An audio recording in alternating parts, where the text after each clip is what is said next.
Hey, didn't you had a cool story? Did you ever tell the Martin Sheen story? I love that one. Martin Sheen. Oh, yeah. He was on Conan, and we did a bit with him. And I wrote a bit for Martin Sheen to do on the show, Apocalypse Now throwback bit. And so the publicist actually said he wants to hear the idea before he commits to it. Makes sense. So I called him on the set of Gettysburg or some movie he was making, and he was in character. He was talking to me as Robert E. Lee. Ugh. In character.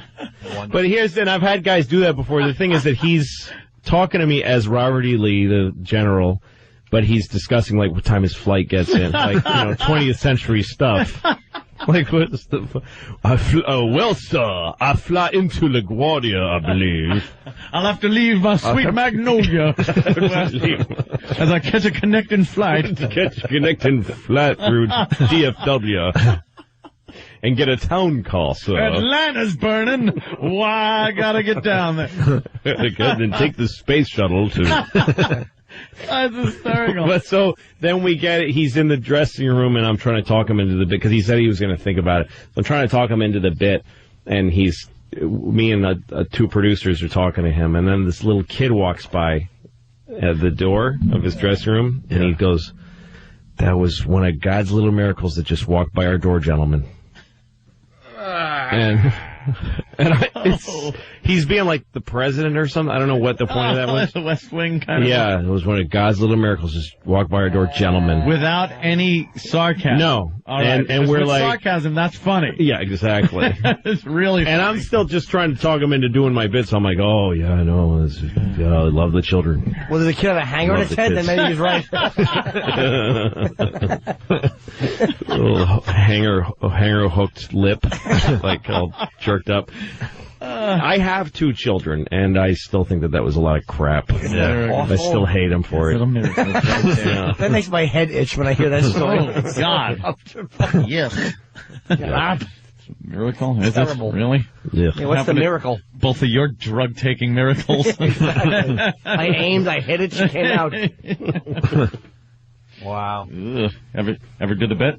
What? He did the bit. He actually nailed it. Yeah, it was great. Yeah. It was just a bit we did called a two-way mirror in the dressing room. We pretended we had two-way mirrors. Oh, okay. So we'd catch them doing weird things. And he was shaving, and he cuts himself shaving, and then he goes into the spiral, Apocalypse Now, Saigon dressing room thing. Yeah, where he's just starts going bananas. Himself against walls. Yeah, it was good.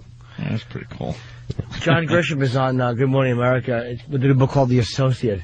And I love it. What was that one he wrote about the young lawyer conflict? I'd like to spit warm tea in his face. Shut up with lawyers. How about another concept? There's a young lawyer, and he's up against it. Something. Yeah. And he's because he was case. because to prove his father was. Wasn't there a time where Tom Cruise, every movie he did was a guy who had something to prove because his dad was... Of course, because his dad was... Every single one. The car racing, the lawyer, and the pilot. Yeah. All three were a guy who... A lot of talent, but real self-destructive because his dad was a real... I flew at your dad. Yeah. Let me tell you what happened. Let me tell you what really happened. Story. It's classified. Now let's go play homosexual volleyball with no shirts on. Few good men, too.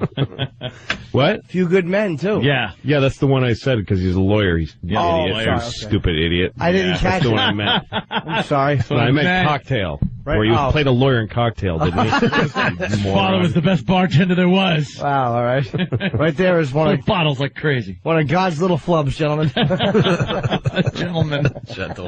Oh, how did you react to that? Did you make a noise? No, yeah. Oh, yeah, totally. Yeah. I just really wanted him to do my dumb little bit. Of course. Which I can't imagine. I can't fathom the motivation I had to do that job. Now that I'm 41 and I do as little as possible. Amazing. Just waiting to die. Talk Martin Sheen into doing your bit. Mm-hmm. You got to not only write the friggin' bit and everything, but then sell it to the guy. Mm-hmm. That's good. Oh, that's too much work. Yeah. That's horrible. And then you got to listen to dribble like God's little...